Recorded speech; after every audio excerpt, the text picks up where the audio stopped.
Hi everyone, my name is Victoria Copeland. I am a social worker by trade. I have my PhD in social welfare as well as my master's in social welfare, and currently I am a research fellow over AI in California.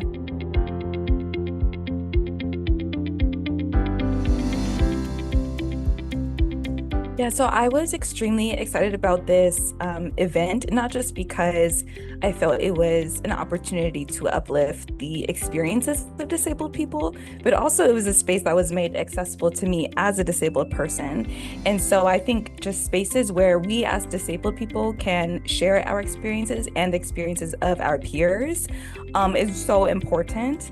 And I think that especially in spaces talking about tech, we really have to uplift our own experiences with different technologies. As other disabled people know, it's a very different experience being wedded to surveillance technologies in a way that others may not be able to sort of appreciate or really understand if they're not disabled. And so when we're speaking about technology, it's not just always black and white, right? It's not just we can or can't resist a certain thing. We have to talk about the layers in which disabled people are embedded, into these infrastructures of technology, and how we sort of navigate through this refusal, but also kind of forced intimacy with these technologies in a way that just other people aren't really able to dive into. We also have to talk about the lived experience of people who have to use these different technologies in the face of abandonment from these larger state and government or state institutions. So we're talking about abandonment from the medical system, abandonment from social benefit systems, just not getting proper care. But I think it's actually really important that we work with people who are actually in these positions and having this technology forced on them or being required to use these technologies because there's no other way to access care.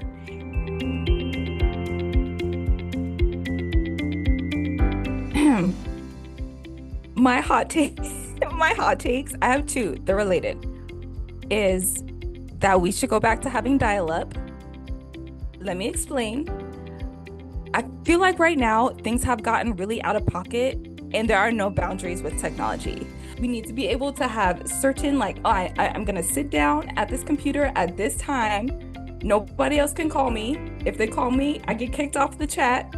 We need to go back to having some boundaries. That is my hot take. And that's related to, I think, just like being so reliant on digital technologies at this point where, like, yes, kids, at one point, it wasn't us just having cell phones 24/7, like being constantly accessible. It's gotten to be too much. We need to roll it back and we need to be able to not have access to these technologies at all times of the day and for people to not have access to us at all times of the day. Here's my other hot take. We should bring MySpace Top 8 back.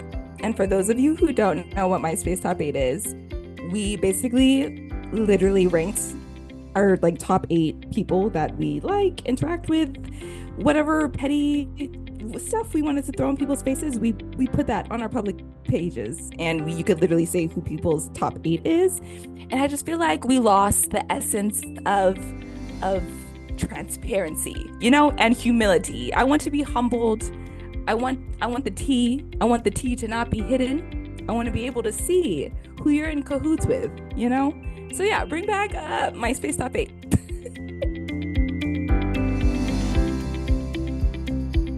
I'm part of an org called Survivors and Allies that I helped co-found in 2020. And it's a student-led organization at UCLA, but is now expanding. But it's a group of people who advocate for and with survivors of sexual violence, particularly at college campuses. Survivors and Allies is also sponsoring our first bill this year, which was introduced by Assemblymember Bauer Cahan. It's called the Hear Survivors Act. And what this bill does is it adds technology-facilitated sexual violence to the education code in California. And so this is really making sure that campuses are being accountable for the harm or tech-facilitated sexual violence that may be experienced by their students. and that they're also creating policies and more resources for these survivors. And so these are people who may have deepfakes created, who have just non-consensual media showing their likeness or themselves through, these different AI and LLMs that are starting to pop up across the state. And so, yeah, we would love support with that. If you're able, you can find more information at survivorsandallies.com. And yeah, thank you so much.